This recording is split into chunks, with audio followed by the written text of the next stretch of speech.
Okay, so I've gotten a couple of requests on some more details of how I do my turners for turning these cups. So a couple different prototypes, and this is just a simple, anybody can do it.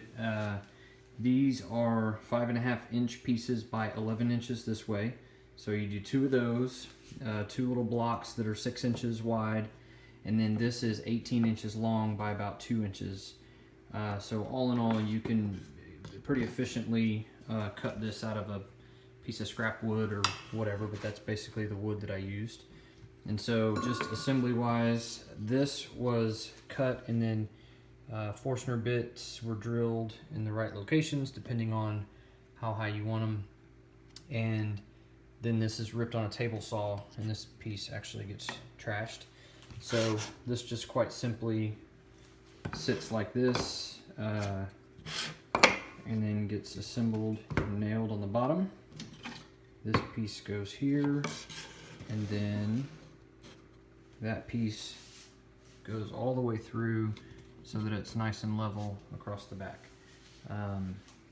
Obviously we wire these things up, which I'll go over in a minute. And then, so I have little bearings just from eBay, and then these little, I use these finishing washers to help hold the bearing so it can spin. And then just the same motors I think everybody uses. Two different speeds. This is a 5 to 6. That's a 2.5 to 3. My wife does not like these. She likes these. So I built them all with those, and then I had to swap them out with these. Not desirable. Shrink wrap tubing if you want, and then this is just a little switched kit for the plug. So this is what it looks like assembled. And so I've done two bearings to help keep it from wiggling this way. I'll show you how I do this part right here. This is just two pieces of fuel line, a 5/16 size, and I'm not sure exactly what the other size is, but they fit snug right in there.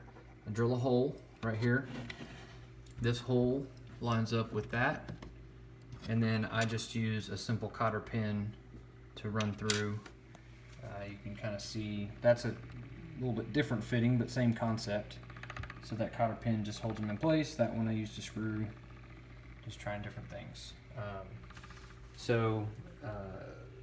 Footballs, what I do is I take a little piece of wood and shove it down into the pipe, and then just use a screw and a washer to hold the footballs on so that we can push and pull the cups off, and it doesn't really make any major issues, doesn't come off.